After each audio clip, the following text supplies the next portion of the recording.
Barnaby Thorne finds peace in the rhythmic routines of his quiet diner, but he soon notices a strange stagnation settling over the town.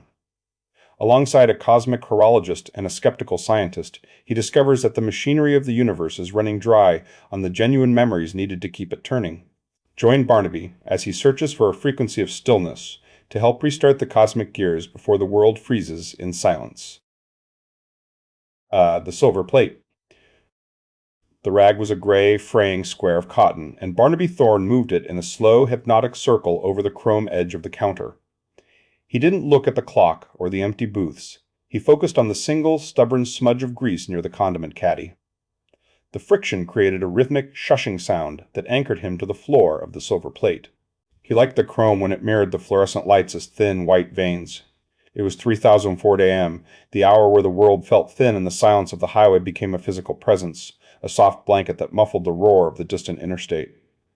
Barnaby liked the silence because it didn't ask anything of him. He didn't have to be an archivist here. He only had to be the man who kept the surfaces gleaming and the coffee hot. Old Man Miller sat at the far end of the counter, his presence marked by the scent of damp wool and peppermint. Miller reached for the glass carafe, his movements heavy with the inertia of 70 years. He tipped the pot, intending to fill his ceramic mug, but as the coffee left the spout, the liquid didn't fall. It spilled forth in a thick amber ribbon, descending with an agonizing slowness that defied every law of fluid dynamics Barnaby had ever observed. The coffee didn't splash, it drifted, folding over itself like molten glass or heavy syrup, suspended in a lazy, viscous arc. Miller froze, his hand still tilted, his brow furrowed in a confusion that seemed to happen in slow motion as well. He blinked, the movement of his eyelids taking a full 3 seconds to complete. Barnaby stopped polishing. He held the rag still against the chrome, his fingers tightening on the fabric. He watched the coffee ribbon, which had now slowed to a near halt, hovering an inch above the rim of the mug. There was no wind in the diner, no vibration from a passing truck. The air felt suddenly dense, as if the oxygen had been replaced by something heavier, something that resisted the simple act of breathing. He looked up at the wall clock. A cheap plastic thing with a red second hand that usually ticked with a frantic, nervous energy. The hand wasn't moving forward. It was vibrating in place, a frantic, microscopic shudder that created a blur of red, trapped in a loop of a single millisecond. It wasn't the dead stop of a failed battery, it was the struggle of something trying to push through a wall of invisible sludge. Then came the smell. It didn't drift in from the door or rise from the griddle. It materialized inside the air, a sudden, suffocating wave of old paper, vellum, and hot steam. It was the scent of a library that had caught fire a century ago, mixed with the sharp, sharp tang of a machine shop. Barnaby inhaled, and the scent felt textured, as if he were breathing in fine dust and ink. He looked toward the kitchen, but the fryers were cold and the coffee machines were idle. The smell was an intruder, a sensory ghost that had no business in a highway diner at 3 a.m. It clung to the back of his throat, tasting of metal tang and ancient dust. Barnaby stepped away from the counter, his shoes making a dull, muted sound on the linoleum.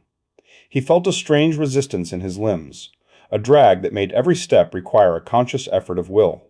He reached the wall clock and extended a hand to reset the dial, intending to give it a sharp twist to break the vibration. As his fingers touched the plastic casing, he felt a physical heaviness. It wasn't that the clock was stuck, it was that the space around the clock had become viscous. Pushing the dial felt like trying to shove a hand through a bucket of wet concrete. The resistance was smooth and absolute, a pressure that pushed back against his palm with a steady, humming force. He leaned his weight into it, his shoulder tensing, but the dial wouldn't budge a fraction of a millimeter.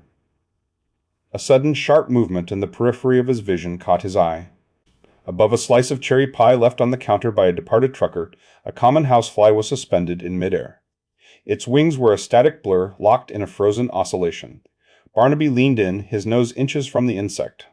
The fly wasn't dead, its multifaceted eyes seemed to track him, but it was pinned to the air by an invisible force.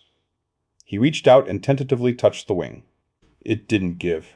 It felt like a sliver of tempered glass, rigid and cold, though the fly continued to exist in a state of perpetual, frozen motion. The world had become a gallery of still lifes, and Barnaby was the only thing still permitted to wander through the exhibits. The silence, which had always been Barnaby's sanctuary, shifted. It was no longer the absence of noise, but a presence of its own, an oppressive, heavy stagnation. It pressed against his eardrums, a weight that made his head throb. He felt a sudden, irrational urge to scream, just to see if the sound would travel, or if the noise would simply hang in the air like the coffee and the fly. His movements grew more labored. His own breath felt thick, each inhalation a struggle against an atmosphere that had forgotten how to flow. He felt himself fading, not in a metaphorical sense, but as if his own physical presence was becoming an inconvenience to the stillness of the room.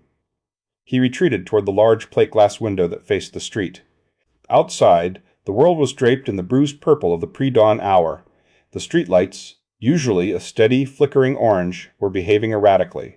They weren't blinking in the random pattern of a failing circuit. They were pulsing in a rhythmic, deliberate cadence. Long, slow swells of light followed by deep, plunging troughs of darkness. There was a heartbeat, slow and cosmic, echoing a rhythm that didn't belong to any electrical grid Barnaby knew.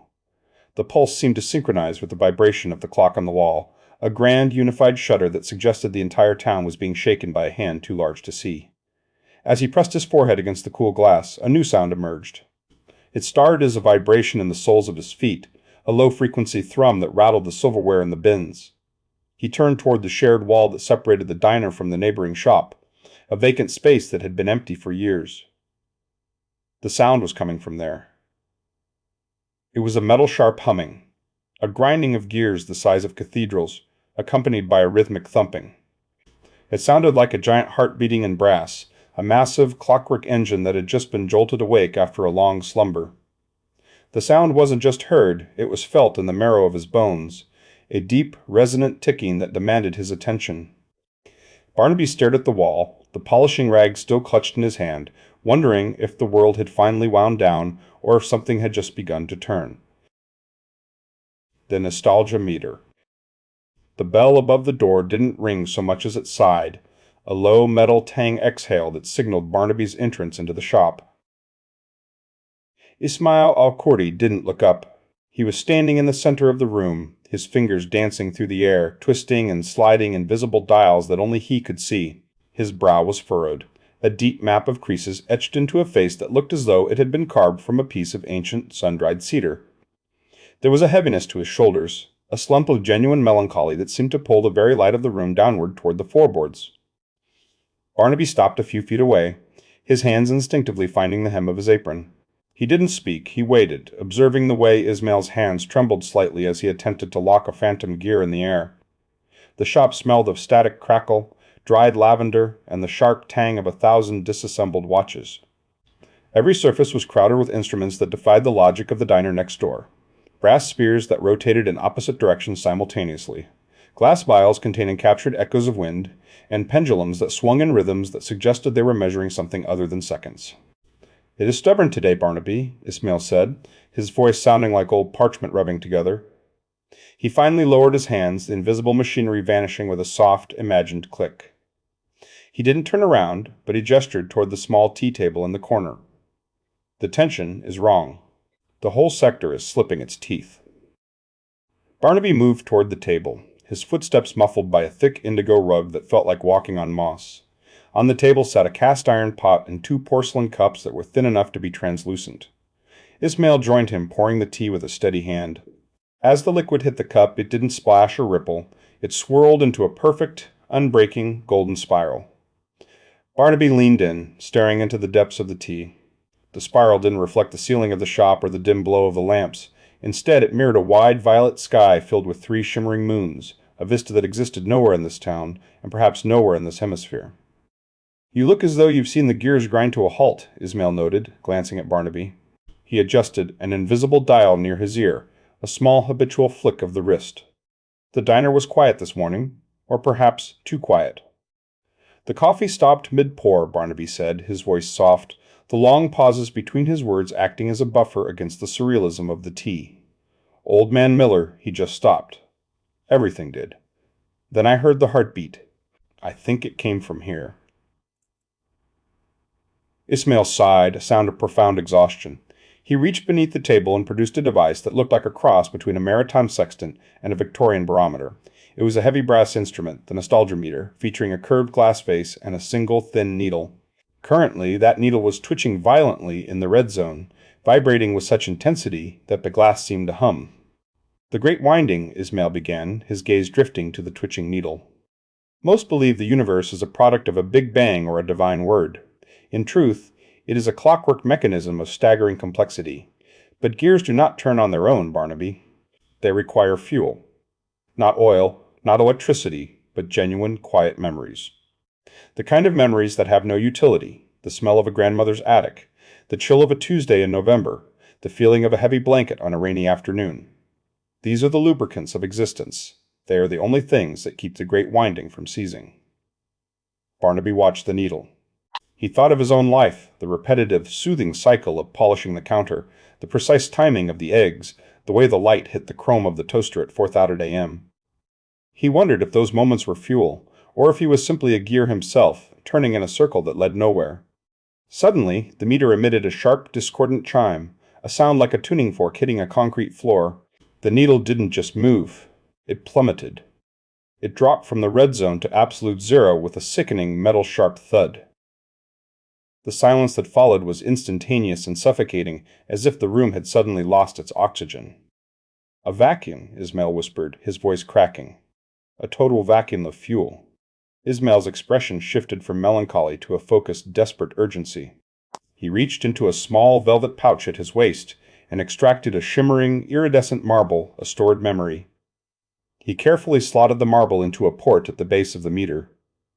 "A summer rain in a valley I once visited," Ismail murmured. "The scent of wet stone and static crackle. That should be enough to jumpstart the local spring." There was a moment of anticipation, a breath held in the stillness of the shop. Then the device responded. Not with a hum of acceptance, but with a cold, metal-shard click. The marble was ejected violently, bouncing across the floor and rolling under a stack of broken chronometers. The needle remained dead at zero. Ismail stared at the empty port, his shoulders sagging further. He looked older in that moment, as if the failure of the machine had physically aged him a decade. He didn't try another marble. He simply leaned back in his chair, his fingers twitching in the air, searching for a dial that wasn't there. "The natural decay," Ismail said softly. "It is not that the memories are gone, but that the machine has become too dry. The friction is too great. The standard memories, the nostalgic, the sentimental, the sweet, they are too thin. They slide right off the gears without catching. The universe in this sector is starving, Barnaby, and it has developed a taste for something more potent."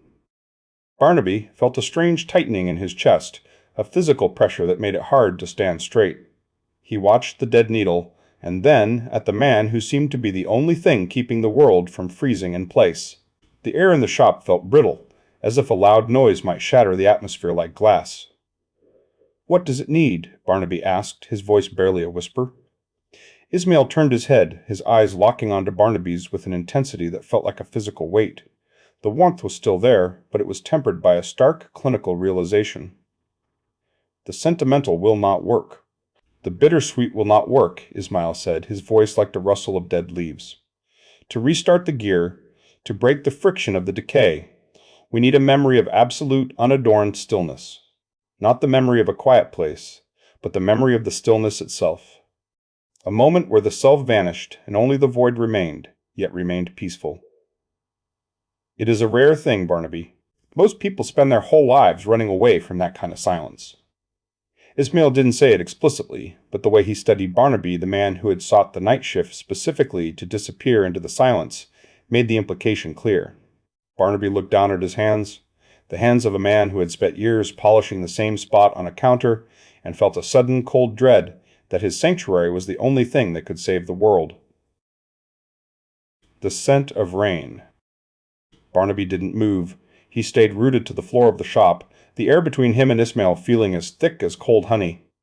The silence here wasn't the empty kind he enjoyed at the diner. It was a hungry silence, a vacuum that seemed to be pulling the very breath from his lungs. He studied the nostalgia meter, that brass-ribbed monstrosity of a machine, and saw it not as a tool, but as a mouth waiting to be fed. The iridescent marble that had been rejected still lay somewhere in the dust under the chronometers, a discarded thought. "I don't know if I have that," Barnaby said, his voice sounding small like a distant radio signal. "I've always liked the quiet, but I don't know if I've ever been empty, just the void." Ismail didn't answer immediately. He reached out and adjusted an invisible dial in the air, his fingers twisting a phantom screw with a precision that made Barnaby's skin prickle. Stillness is not the absence of sound, Barnaby. It is the absence of the courage to be anywhere else. It is the moment the clock stops ticking in your head and the world simply is. The horologist looked at him, his eyes reflecting the dim amber light of the shop. Try. Do not search for it. Searching is an activity, and activity is noise. Simply let the silence find you. Barnaby closed his eyes. He tried to sink backward into his own history, sliding through the years like a diver descending into dark water. But as he pushed deeper, he didn't find peace. He found the clatter. He found the sterile, fluorescent hum of the archives where he had spent a decade of his life. He could almost smell the static crackle of the photocopiers and the sour scent of old binding glue.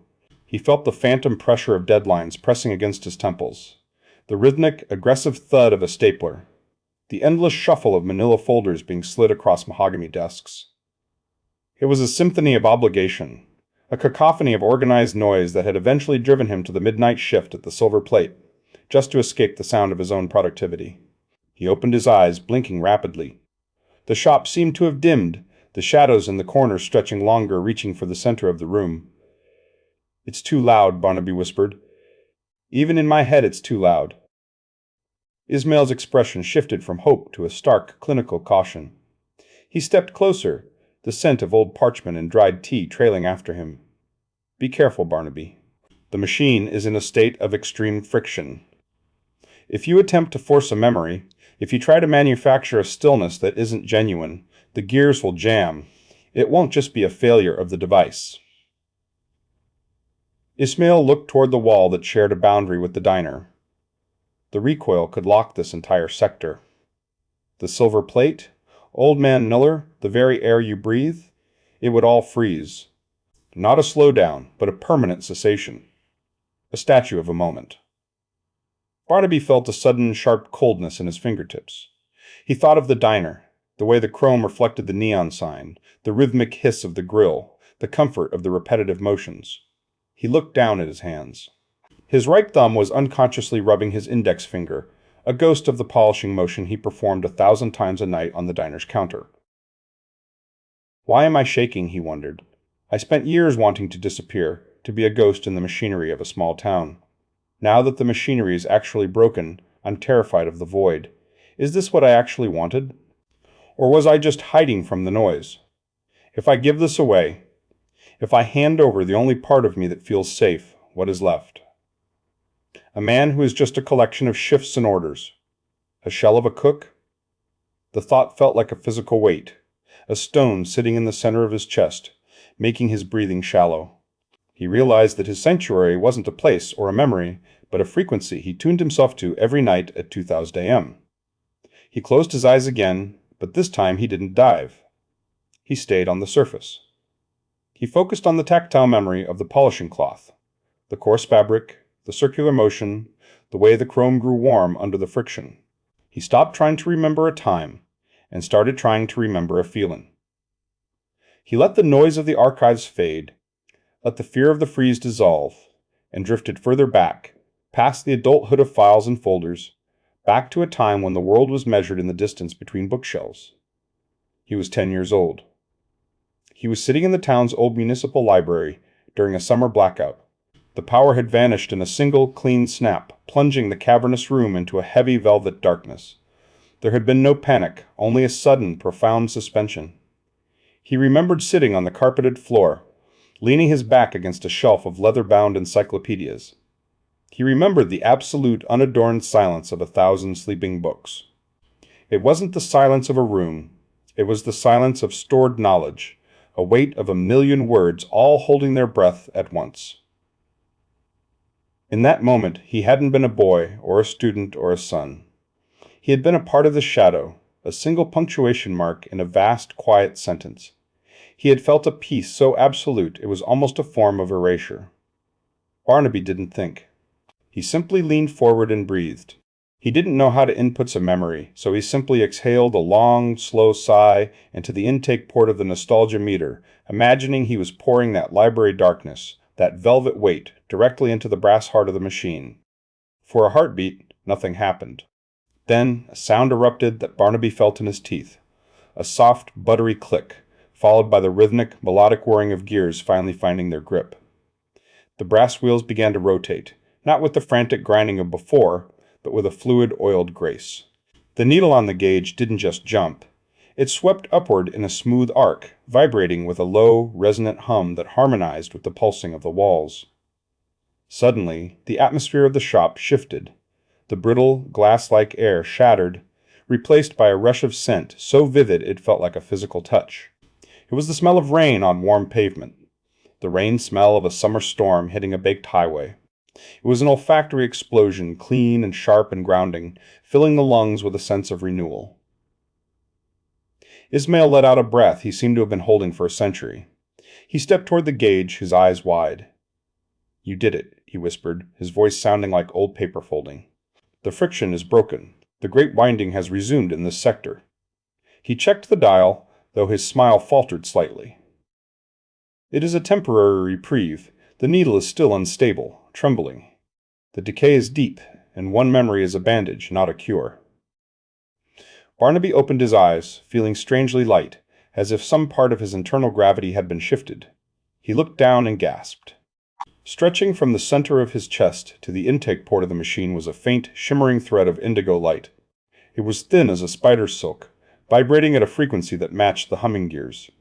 He reached out to touch it, but his hand passed right through the glow. He wasn't just a witness to the repair. He was now, in some inexplicable way, a part of the mechanism.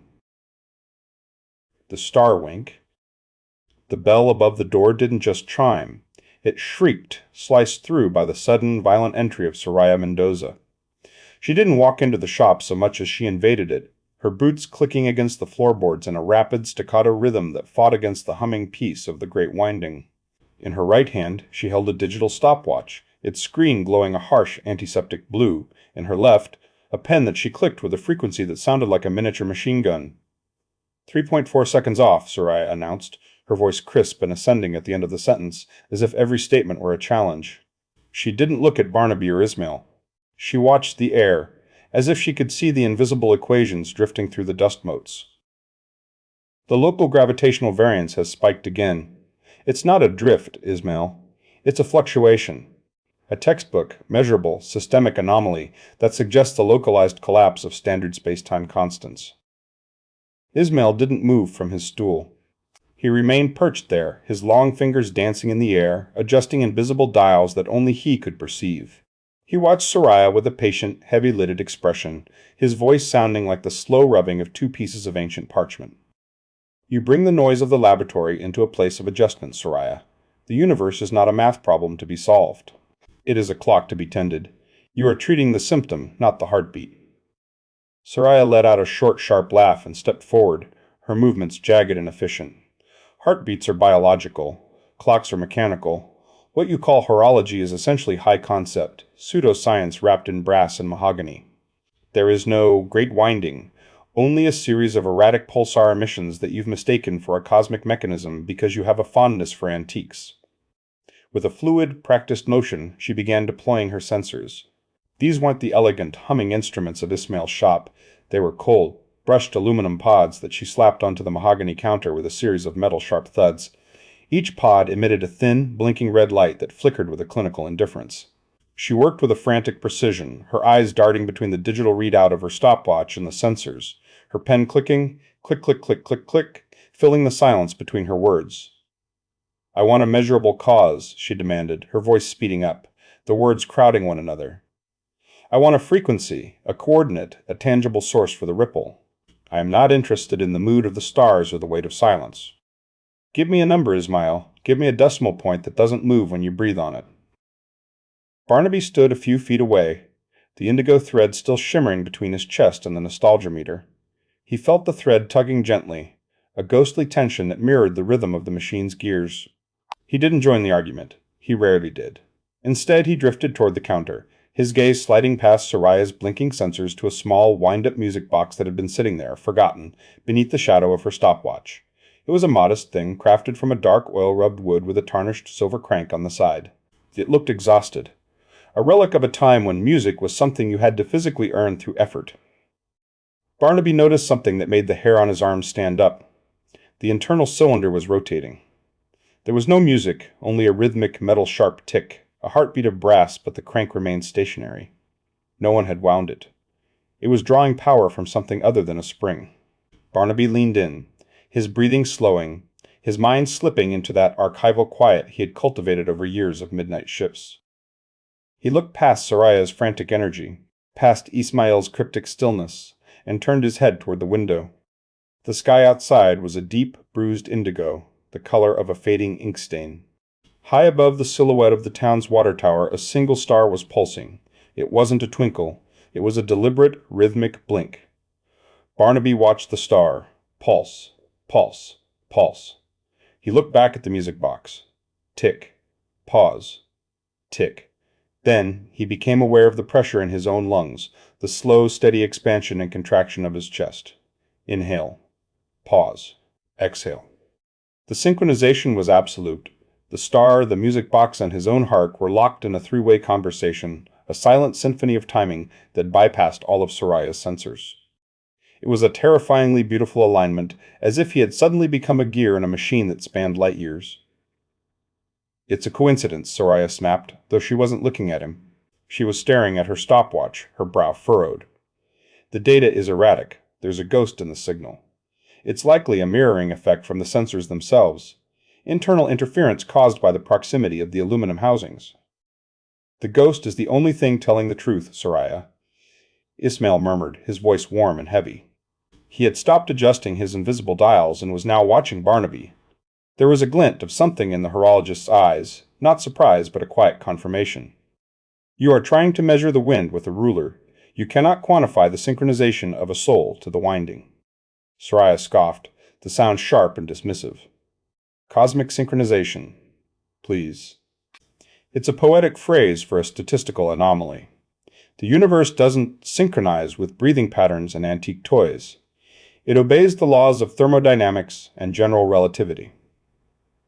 Everything else is just whimsical storytelling for people who can't handle the coldness of a vacuum. As the word vacuum left her lips, the digital stopwatch in her hand gave a violent electronic shiver. The numbers on the screen, which had been counting upward in precise milliseconds, suddenly froze. Then, with a sharp digital chirp, they began to sprint backward.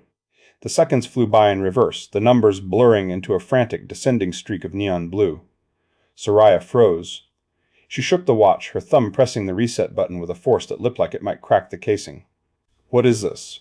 This is a military-grade chronometer. It can't run backward. In that moment of digital failure, the music box responded. The lid, which had been closed and dormant, snapped open with a sudden, decisive clack. It didn't play a melody. It didn't play a song Barnaby recognized from any record or radio. Instead, it emitted a single haunting note, a high, crystalline vibration that seemed to hang in the air, refusing to fade. Barnaby looked back to the window. The pulsing star flared with a brilliant, blinding intensity mirroring the note perfectly. The indigo thread connecting Barnaby to the machine suddenly pulsed with a vivid light, vibrating against his ribs. He felt a sudden, sharp vertigo, as if the floor of the shop had momentarily vanished, leaving him suspended in the vast, ticking emptiness between the stars. Soraya stared at the music box, her pen finally falling silent in her grip. For the first time, the rapid-fire delivery of her voice failed her. She studied the reversing clock, then at the music box, and finally at Barnaby. She didn't see a cook or a former archivist. She saw someone who was vibrating at a frequency she couldn't calculate. That's not possible, she whispered, but the conviction was gone. Ismail sighed, a sound like a closing book. The winding does not like to be measured, Soraya. It prefers to be felt. He studied the music box and then at the shimmering indigo thread. But I fear the synchronization is too strong. When the music box opens on its own, it means the bandage is already starting to peel. The nonlinear drift. Soraya's thumb was a blur, hammering the reset button of the chronometer with a rhythmic, desperate violence. The neon blue numbers on the display weren't just reversing, they were fracturing, splitting into decimals that didn't exist in any base 10 system. This is a closed-loop failure, she snapped, her voice hitting that high rapid-fire register that sounded like a machine gun firing blanks. The quartz crystal is stable. The battery is fresh. There is no physical mechanism in this room, none that can induce a localized temporal reversal of this magnitude without a gravitational well the size of a collapsed star. It is mathematically impossible. It is a hallucination. It is a glitch in the hardware. Barnaby watched her from the center of the room, feeling the indigo thread pulse against his sternum like a second, slower heartbeat. The vibration was no longer a shock. It had settled into a humming warmth that made the edges of his vision soften. He studied Soraya, her shoulders hiked up to her ears, her eyes wide and darting, her entire body a taut wire ready to snap. She wasn't seeing the shop. She was seeing a whiteboard filled with equations that were currently being erased by an invisible hand. She was fighting a war against a ghost, and she was losing because she was using a ruler to measure a dream. Slowly, Barnaby stepped forward. He didn't rush. He moved with the measured cadence of a man who had spent a decade timing the perfect soft-boiled egg. He reached out and gently wrapped his fingers around her wrist, guiding her hand away from the flashing screen of the stopwatch. He didn't pull hard, but the steady pressure of his grip acted as an anchor. "Stop counting," Barnaby said, his voice soft, the long pauses between his words acting like a buffer for her panic. "You're trying to find the beat of the song by counting the vibrations of the string. Just listen to the silence between the ticks." Soraya yanked her arm back, though the suddenness of the movement lacked its usual conviction. She glared at him, her nostrils flaring. "Listen to the silence? That is the most offensively vague piece of advice I have ever received in a professional or personal capacity. Silence is the absence of signal, Barnaby.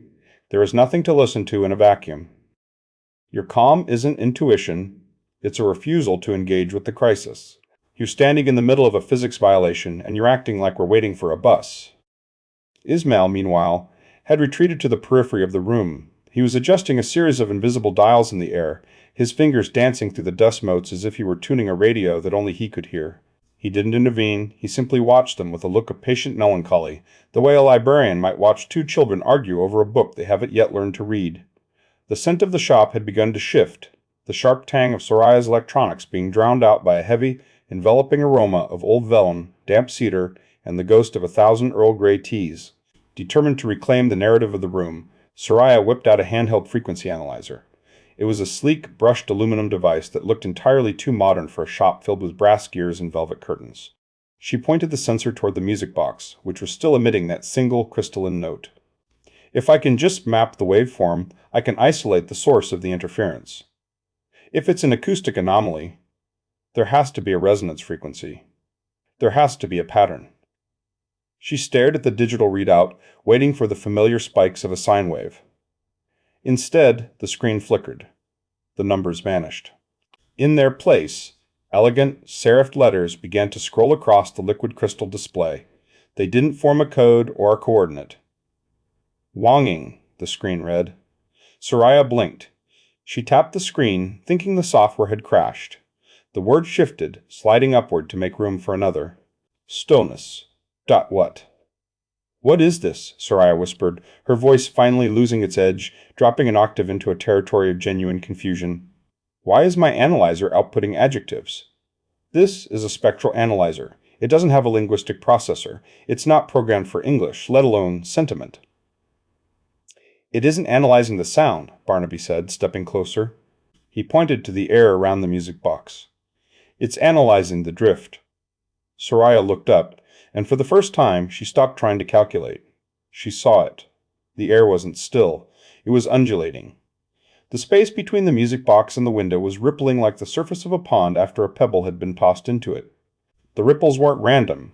They moved in synchronization with the pulse of the indigo thread against Barnaby's chest. The very geometry of the room was softening, the right angles of the bookshelves curving slightly, the shadows stretching and contracting in a slow, rhythmic breath. It was a physical manifestation of a mood, a landscape built from the memory of peace that Barnaby had surrendered to the machine. Soraya's rigid posture began to collapse. The tension in her neck eased, and she slowly lowered the analyzer to her side. She studied the device, then at the rippling air, and then at Barnaby. The gap between them, the gap between the scientist and the cook, seemed to shrink. She looked small in the dim light, stripped of her equations and her certainties. "I can't find a pattern," she admitted. The rapid-fire delivery was gone, replaced by a fragile, hollow tone. "There is no sequence, no repeating interval. It's just moving." "That's because it isn't a clock," Barnaby replied softly. "It's a heart. You don't measure a heart with a stopwatch, Soraya. You just let it beat." As if responding to the admission, the music box shifted. The single haunting note blossomed, unfolding into a full, complex melody. It was a lullaby, but one that sounded as if it had been composed by the wind moving through a canyon. The sound didn't just fill the room. It seemed to thicken the air, turning the atmosphere into a dreamlike haze that blurred the line between the interior of the shop and the vastness of the night outside. Then, a low, humming vibration rattled the floorboards. Barnaby turned toward the window. The pulsing star, the one that had been a distant, blinking eye in the sky, was no longer distant. It had descended. It moved with a slow, predatory grace, growing larger and brighter by the second. It wasn't a star anymore. It was a sphere of iridescent white light, a cosmic pearl that had drifted down from the heavens to press itself against the glass of the windowpane. The light flooded the shop, bleaching the colors from the walls and turning the indigo thread into a searing electric vein of light. The star didn't knock, but the glass of the window began to vibrate with a harmonic frequency that matched the music box. As the sphere of light touched the pane, the shop didn't just feel like a room anymore. It felt like a vessel, unmoored from the earth and drifting slowly into the great winding. The heavy letter. The diner door didn't chime, it groaned, the sound of rusted iron resisting a force that shouldn't have been possible for a single person to exert. Amara Okoro stepped inside, her shoulders hunched and her breathing ragged, as if she had just climbed a mountain while carrying a piano. She didn't look at the menu or the empty stools. Her eyes, usually wide and luminous with the curiosity of 1,000 stories, were hooded, fixed on the laminate counter with a desperate, singular focus. In her right hand she gripped a single, cream-colored envelope. It was a modest thing, no larger than a standard greeting card, but the way her knuckles were white and her arm trembled suggested it weighed 100 pounds. Barnaby was in the middle of wiping down the grill, the scent of scorched butter and old coffee clinging to his apron. He stopped, the rag frozen in his hand. He watched Amara navigate the narrow aisle between the booths, her boots dragging across the linoleum with a heavy, wet sound, though the night outside had been dry. Every step she took seemed to tilt the room. The salt shakers on the tables rattled in their holders, and a stack of napkins slid slowly toward the edge of a booth, drawn by an invisible, shifting center of gravity. Amara wasn't just tired. She was burdened by something that defied the laws of mass. She reached the counter and, with a sharp guttural exhale, let go of the envelope. It didn't flutter. It didn't drift. It hit the formica with a sudden, violent thud that echoed like a gavel in a silent courtroom. The entire building shuddered. A row of coffee mugs on the overhead rack chimed together in a discordant, metal-sharp shiver, and Barnaby felt the vibration travel up through the soles of his shoes, rattling his teeth. The envelope lay there, flat and unassuming, yet it had left a visible indentation in the counter, a slight dip in the plastic that shouldn't have been possible. "I can't hold it anymore, Barnaby," Amara whispered. Her voice, usually a rich, resonant blanket of sound, was thin, frayed at the edges. She leaned her weight against the counter, her chest heaving. She looked as though she had been stripped of her skin by a cold wind. Barnaby set the rag aside and leaned in, his voice soft, the pauses between his words acting as a bridge. "What is it? Who is it for?" Amara didn't answer immediately. She tilted her head, tapping her chin with a trembling finger, her eyes drifting toward the far corner of the diner. "It's for Chen Wei-jun. It's been in the stream for 40 years. 40 years of drifting, looping, refusing to land." She looked back at the envelope, her expression one of profound exhaustion. "It's not the paper that's heavy, Barnaby. It's the grief. It's a letter of unresolved loss, and it has spent 4 decades absorbing the atmospheric weight of every missed opportunity and every unspoken apology in this town. It's become a singularity of sorrow." Barnaby looked at the cream-colored paper. It looked innocent, almost fragile. He felt a strange, intuitive pull, the same quiet curiosity that had led him to Ismail's shop. He reached out, his fingers hovering for a second before he let them brush the edge of the envelope. The impact was instantaneous. It wasn't a sound or a sight, but a sudden, crushing, atmospheric shift in his chest. He felt the phantom sensation of a heavy oak door slamming shut in a long hallway, locking him out of a room he had spent his whole life trying to enter. A wave of empathetic melancholy washed over him, thick and suffocating, smelling of old rain and extinguished candles. It was the feeling of a finality so absolute that it rendered the present moment irrelevant. He gasped, his hand jerking back as if he had touched a hot stove, but the feeling lingered, a cold stone settling in the pit of his stomach. "It's dense," Barnaby murmured, his voice sounding distant to his own ears. He rubbed his sternum, trying to displace the weight. "I can feel it. It's like a memory that refused to fade." "Exactly," Amara said, her voice regaining a sliver of its resonance. "The postal stream only delivers when the emotional frequency of the recipient matches the frequency of the message. For 40 years, Chen's heart was tuned to a different station. But something has changed. The great winding is slipping, Barnaby. The natural decay is accelerating, and the barriers that kept this letter drifting are thinning.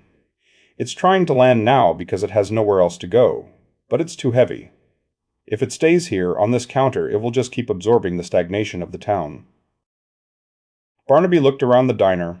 He thought of the way he had felt in the early days of his shift, the gray, muted quality of the air, the sense that he was a ghost haunting his own routine.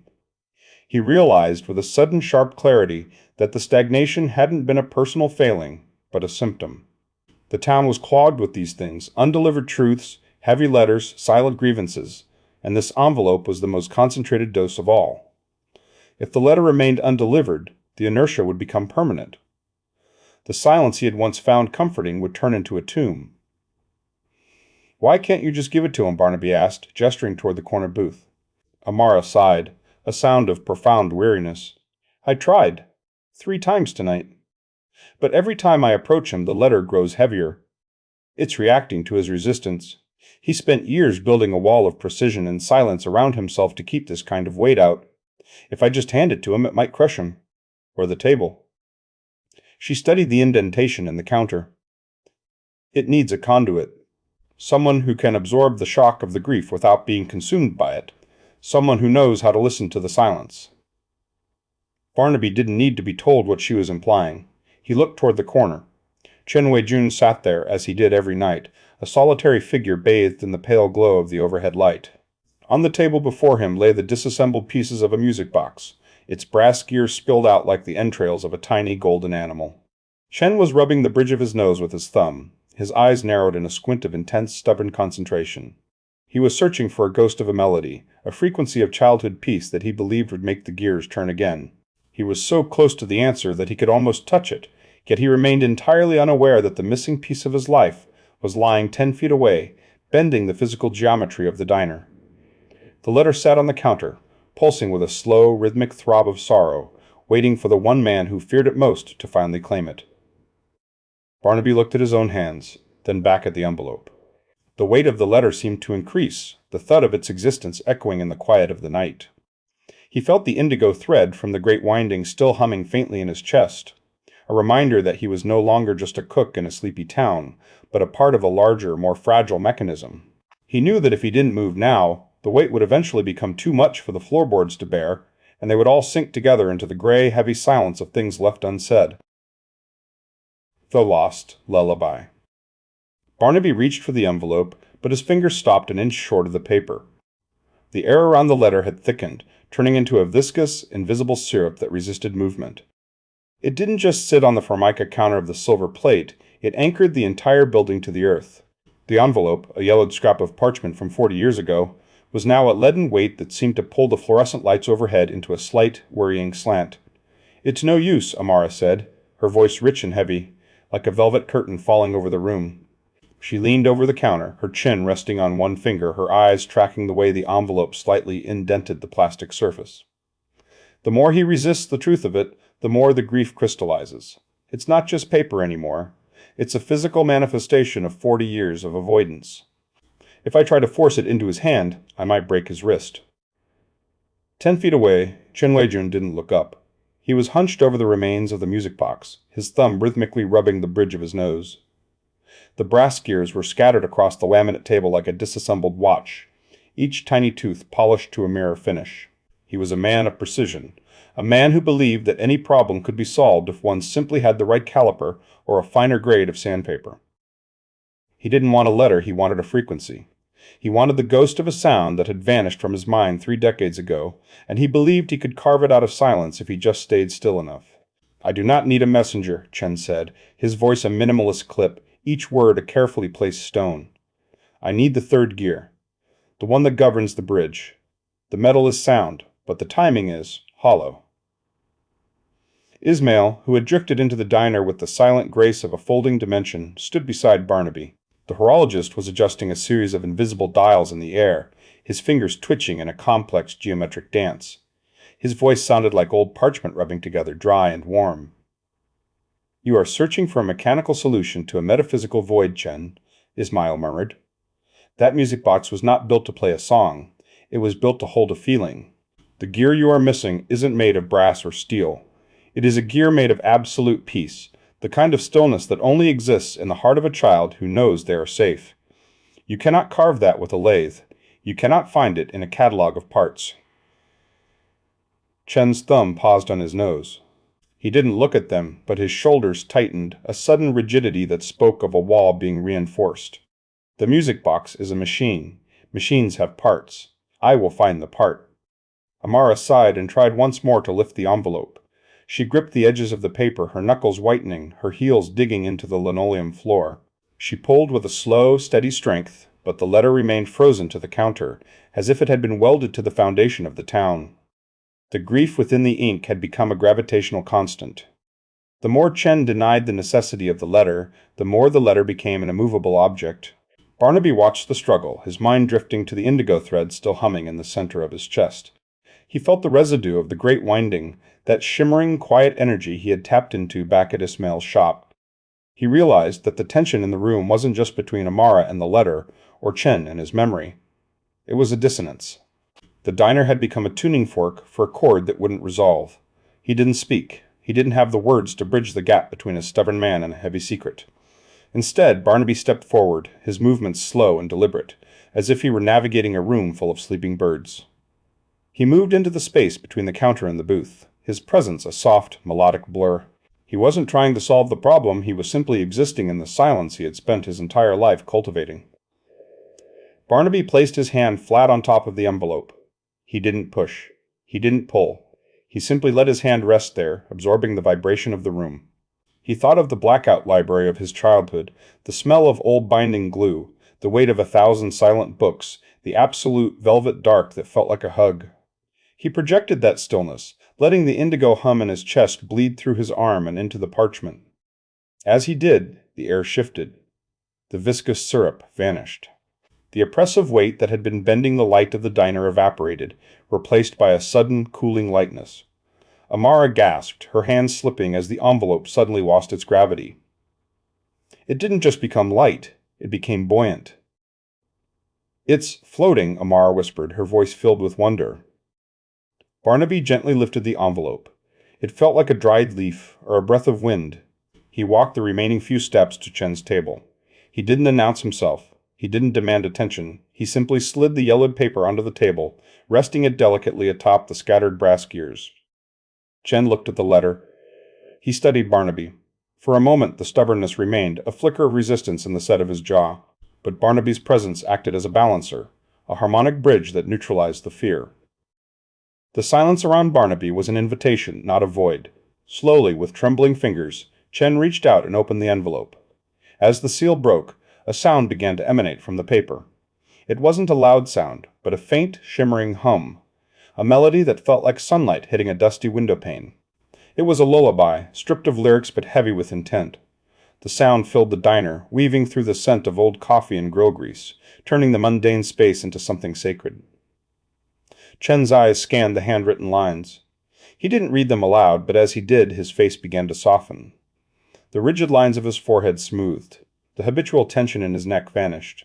He looked, for a fleeting second, like a boy who had finally been found in a crowd.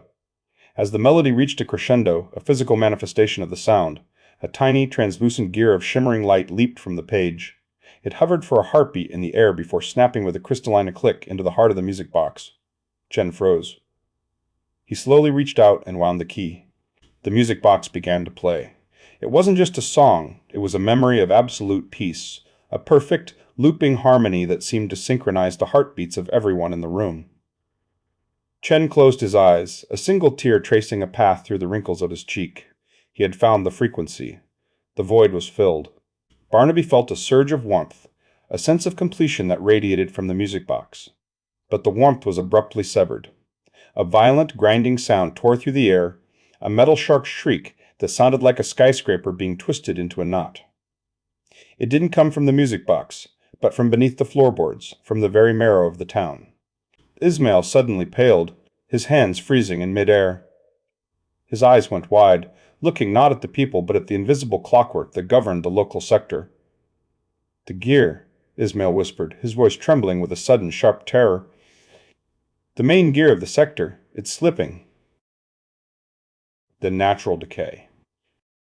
The floor didn't just shake, it groaned with the sound of 1,000 rusted gates swinging shut at once. The coffee in the pots surged in a single violent wave, splashing over the rims and painting the stainless steel counters in brown streaks. Barnaby gripped the edge of the grill, his knuckles white, feeling the vibration travel up through the soles of his boots and settle in the base of his skull. The shimmering indigo thread that still linked him to the machinery of the world pulsed a frantic warning violet. Ismail didn't move to steady himself. He remained frozen, his gaze fixed on a point 3 inches above the linoleum, watching something invisible. His hands were mid-air, fingers twitching as if he were trying to catch a falling needle. The warmth that usually radiated from him had vanished, replaced by a stark, clinical pallor. "It isn't a drift," Ismail whispered, his voice sounding like dry leaves skittering across stone. "It's the natural decay. The friction has become absolute." Barnaby stepped away from the grill, the scent of burnt grease clinging to his apron. He watched Chen, who was still clutching the music box, the lullaby now a distorted, warbling ghost of a sound. "What does that mean? A slip is just a slip, isn't it? You just wind it back up." Ismail finally looked at him, and for the first time, Barnaby saw a flicker of genuine desperation in the horologist's eyes. "A slip is a mechanical error, Barnaby. Decay is a systemic surrender.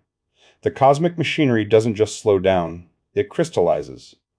If the main gear of this sector slips entirely, the momentum stops. Not a sleep, not a silence, but a total freeze. The town, the diner, the air in your lungs, everything becomes a static photograph. A museum of a moment preserved in a dead amber of time." Soraya, who had been standing by the window with her stopwatch clicking rhythmically, stepped forward. Her brow was furrowed, her voice crisp and rapid fire. "That's thermodynamically impossible. You're describing a localized heat death in a matter of hours. The energy required to freeze a macrosector instantly would be—" "Not energy, Soraya," Ismail interrupted, his voice low and heavy. "Harmony. The gears are jammed by the noise of us. The friction of regret, the static of anxiety, the grinding gear teeth of people who cannot stop wanting things they cannot have. We have become too loud for the mechanism to turn." Barnaby felt a strange, cold weight settle in his stomach. He looked around the diner. He saw the familiar cracked vinyl of the booths, the humming neon sign that flickered with a rhythmic buzz, click, and the way the light caught the dust motes dancing in the air. The thought of this, the quiet, predictable safety of the night shift becoming a frozen sculpture, was intolerable. "How do we fix it?" Barnaby asked. The pauses between his words were longer than usual, a slow cadence that seemed to push back against the panic in the room. "A minor winding," Ismail said, his fingers beginning to trace an invisible dial in the air, "but it cannot be done by one person." The nostalgia meter provided the spark, but the gear needs a collective anchor. It requires a synchronized moment of absolute, unconditional silence. Not the silence of a library or a blackout, but a shared internal stillness. A collective exhale where no one is calculating, no one is mourning, and no one is waiting for the next thing to happen. Soraya scoffed, her pen clicking faster. "You want us to just stop thinking? That's not a technical solution, Ismail. That's a meditation retreat. I can't just switch off my prefrontal cortex because a metaphorical gear is slipping." Barnaby looked at her, then at the small, translucent fly that had been frozen in the air near the salt shaker since the beginning of the shift. It had been a curiosity before, now it looked like a warning. He thought of the indigo thread pulsing against his skin, the way it felt like a second heartbeat, slow and steady. "Soraya," Barnaby said softly, "look at the fly. It didn't choose to stop. It just did. If we don't do this, we're just the next set of figures in the photograph." Soraya stopped clicking her pen. She studied the insect, then at the digital stopwatch on her wrist. For a moment, The academic resistance fought with the evidence of her eyes. Slowly, her shoulders dropped 2 inches. She didn't agree, but she stopped arguing, which for Soraya was a form of surrender. Amara, who had been watching from the periphery with her head tilted, stepped into the circle. Her voice was a weighted blanket, resonant and grounding. I've delivered letters to people who spent 40 years waiting for a single sentence. I know what it is to be static. If the town is at risk, we start here.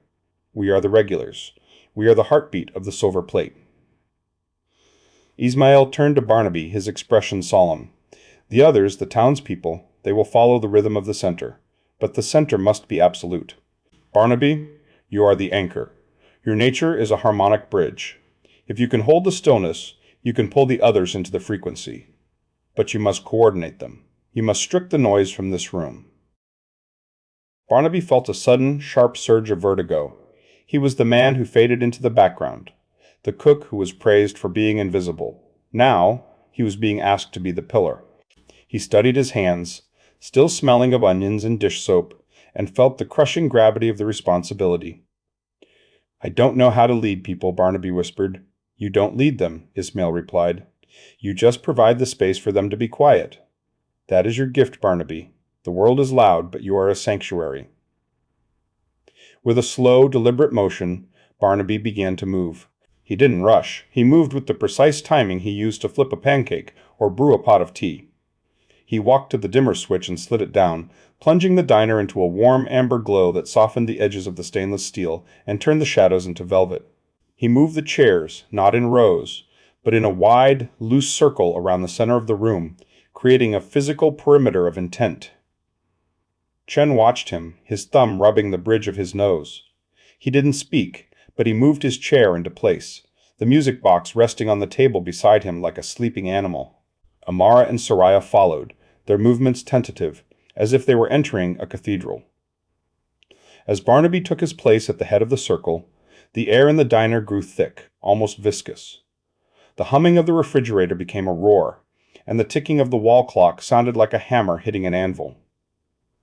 The tension was a physical cord stretched tight across the room. Just as Barnaby closed his eyes to find the center of his own silence, a jarring shudder rocked the building. It wasn't a vibration this time. It was a violent lurch, as if the entire diner had been lifted an inch off the ground and dropped. Barnaby snapped his eyes open. He looked toward the window. Outside, the pulsing star that usually bathed the highway in a soft, dreamlike violet had shifted. It had turned a deep, warning shade of crimson, casting long, bloody shadows across the parking lot. The red light bled through the windows, staining the amber glow of the diner, and the sound of the grinding gear beneath the floorboards rose to a deafening, metal-sharp shriek. The window is closing, Ismail warned, his voice barely audible over the mechanical scream. The gear is slipping. We have until dawn, or we become part of the scenery. The moment of stillness. The crimson light didn't just fill the room. It clung to the surfaces like wet paint, turning the stainless steel of the grill into a smear of dried blood. Barnaby stood at the center of the circle, the indigo thread still shimmering faintly at his wrist, humming a low, vibrating note that resonated in the marrow of his bones. Around him, the regulars of the silver plate were no longer the comforting fixtures of his nightly routine. They were trembling silhouettes. The air was thick, not with the usual scent of burnt coffee and maple syrup, but with a jagged electric anxiety that tasted like metal tang on the tongue. Every shallow breath, every shifting foot, and every frantic glance toward the window added a layer of static to the atmosphere, a psychic noise that threatened to drown out the very silence they needed to survive. It's too loud, Ismail whispered, his voice like the rustle of ancient parchment. The horologist was leaning heavily against a booth, his fingers twitching in the air, instinctively adjusting invisible dials that refused to hold their setting.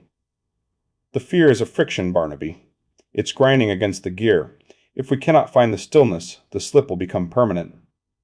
Soraya was the loudest of them all, though she hadn't spoken a word. Her breathing was a rapid staccato rhythm that mirrored the frantic clicking of the pen in her hand. She kept glancing at her digital stopwatch, the screen casting a harsh, clinical blue light against her pale skin. To Soraya, the universe was a series of equations to be solved, and the current equation was screaming a failure. Her eyes darted from the crimson star outside to the stopwatch, then to Barnaby, her mind clearly racing through 1,000 failing permutations of physics. She wanted to measure the disaster, to quantify the exact second of their erasure, as if knowing the precise moment of impact would somehow soften the blow. Barnaby watched her.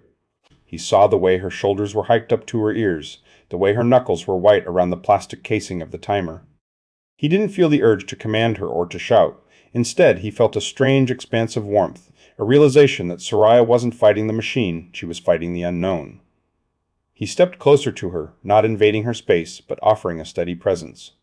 When she looked up, she didn't find the passive, fading man she had known for months. She found a gaze that was as level and unblinking as a horizon line. For a long moment, the only sound was the deafening shriek of the slipping gear beneath the floorboards, a sound that felt like a serrated knife dragging across a mirror. Soraya looked at the stopwatch, then back at Barnaby's eyes. The clinical blue light of the screen seemed suddenly garish and small compared to the heavy, crimson weight of the room. With a sharp, sudden intake of breath, Soraya unclipped the strap from her wrist. She didn't place it carefully on the table. She simply let it go. The device hit the linoleum with a plastic clatter, the screen cracking slightly, the digital numbers frozen in a meaningless sequence.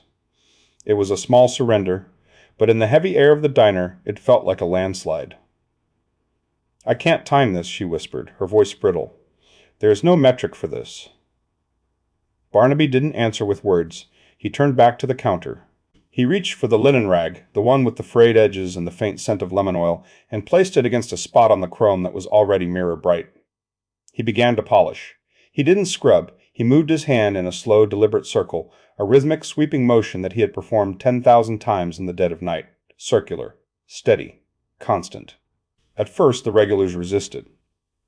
Amara was still gripping the edge of the table, her eyes closed, her lips moving in a silent prayer, or perhaps a remembered story. Chen remained a statue, his thumb rubbing the bridge of his nose with a frantic intensity. But as Barnaby continued, the sound of the rag against the metal began to create its own frequency. Swish, swish, swish. Barnaby focused entirely on the sensation of the chrome beneath his fingers, the cool temperature of the metal, the slight resistance of the cloth. He imagined the movement of his hand was not just cleaning a counter, but winding a spring. He expanded the circle of his attention, pushing the rhythm outward. He didn't ask them to be silent. He simply invited them to listen to the consistency of his movement. Slowly, the breathing in the room began to shift. Amara's shoulders dropped 2 inches. Her breath slowed, aligning itself with the sweep of Barnaby's hand. Chen stopped rubbing his nose. His hand fell still, his chest rising and falling in a synchronized tide.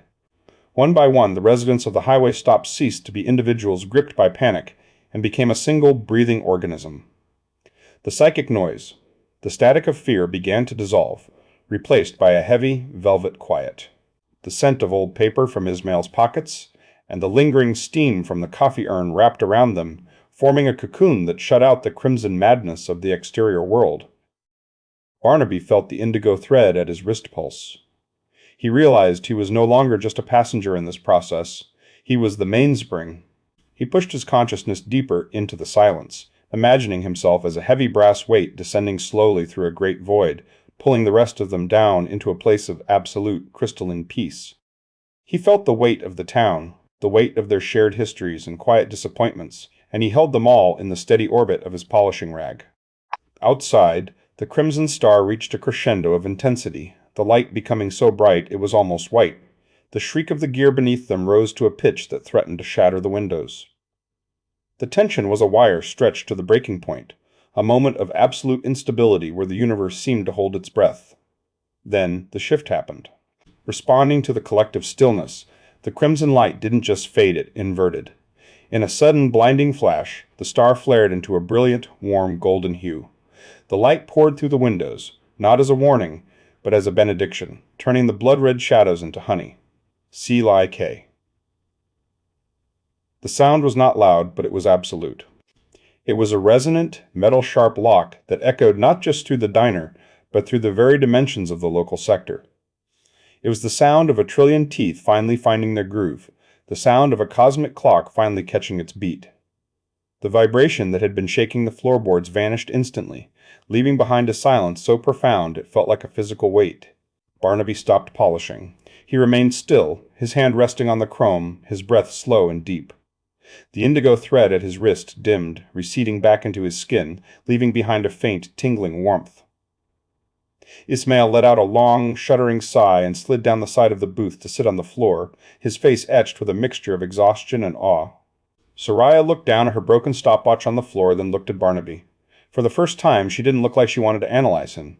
She looked like she wanted to thank him, though the words seemed too small for the moment. As the golden light settled into a soft, permanent glow across the parking lot, Barnaby noticed something on the counter. Beside the spot he had just polished, a small brass gear, no larger than a peppercorn, had materialized out of thin air. It was spinning slowly, perfectly, in a void of its own making, a tiny piece of the machinery that had decided to stay behind. The steady tick. Barnaby reached for the tiny brass gear, but as he touched it, the object didn't roll. It hummed. The vibration was a low frequency that traveled up his arm and settled in his chest, matching the sudden heavy stillness of the diner. The golden light, which had flared with the intensity of a dying sun, began to recede like a tide, dissolving into a soft amber haze that clung to the vinyl booths and chrome edges. The silver plate felt less like a highway stop and more like a memory of a home he had never visited. Ismail remained on the floor, his back against the booth, breathing ragged. He looked older in the amber light. The frantic energy of the last few hours evaporated. He watched Barnaby hold the peppercorn-sized gear, his gaze distant. The only sound was the rhythmic drip of a leaky faucet in the kitchen, a sound that now felt intentional, as if the plumbing had joined a cosmic synchronization. "It's a seed," Ismail said, his voice like dry parchment. He didn't move to get up, but his fingers twitched with a ghostly precision. A displaced fragment of the great winding. When the gears locked, the surge of energy sheared a piece off the main axle.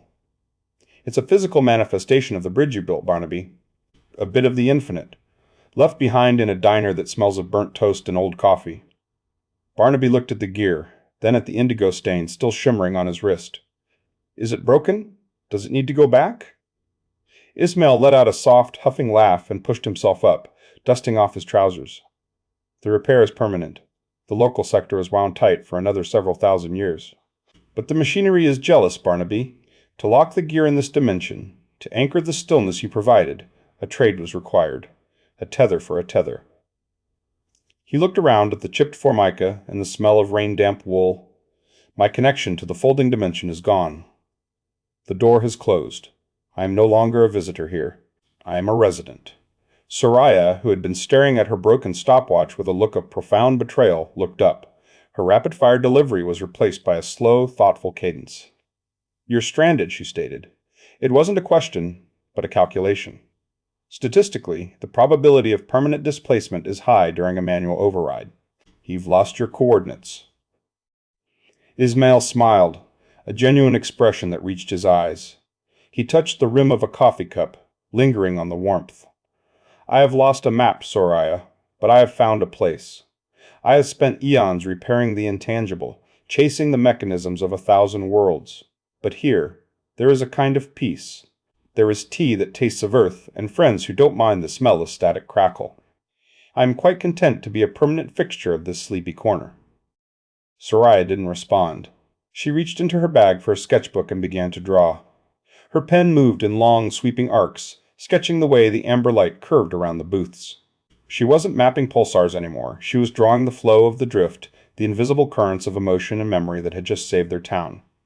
Her lines were fluid, abandoning rigid geometry for the messy, beautiful curves of the uncanny. Amara stood by the door, her heavy leather mailbag slung over her shoulder. She reached inside, tilted the bag, and shook it. A look of immense relief washed over her. The letters, those heavy, drifting missives from decades past that had weighted her down for years, were gone. The great winding had simply resolved their timing. The messages had reached their destinations through the golden flare, slipping into the hearts of the people they were meant for without the need for stamps. "I feel light," Amara whispered. She stretched her arms wide, her silhouette framed by the fading glow of the parking lot. "As if I had been carrying a mountain, and someone finally told me I could put it down." In the far booth, Chunwei Jun sat perfectly still. On the table, the antique music box he had carried for years had finally clicked open. It played a soft, steady lullaby that vibrated in the spaces between breaths. He didn't smile, but he rubbed the bridge of his nose, his shoulders dropping 2 inches. The stubbornness that had defined him for years softened into a quiet acceptance. He closed his eyes, letting the music wash over him. Barnaby watched them all. The displaced horologist, the drifting scientist, the lightened messenger, and the healed man. He felt the weight of the gear in his palm, and for the first time, he didn't feel the urge to disappear. He had spent years perfecting the art of being invisible, a ghost in a white apron. He had thought his passivity was a void. But studying the gear, he realized his silence wasn't a void. It was a reservoir.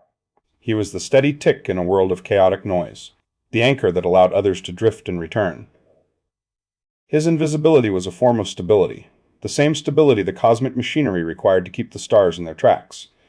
He stepped back behind the counter. The diner was in a deep, sleepy repose that felt earned.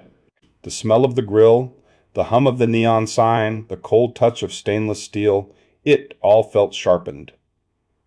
He picked up his polishing rag, soft and worn from years of use. He began to polish the chrome counter in a slow, circular motion, a steady heartbeat of a gesture. Swish. Swish. Swish. With every rotation, he felt the resonance of the tiny gear in his pocket and the resonance of the universe beyond the walls. He wasn't just cleaning, he was maintaining the equilibrium. He was the mainspring of the silver plate. As the first hint of gray pre-dawn light touched the horizon, Barnaby paused. He leaned his forehead against the cool metal of the soda fountain and listened to the silence. And there, beneath the silence, he heard it. It wasn't the ticking of a clock on the wall or the pulse of a machine. It was a distinct, rhythmic tick-tock, vast and echoing, emanating from the fabric of the stars themselves.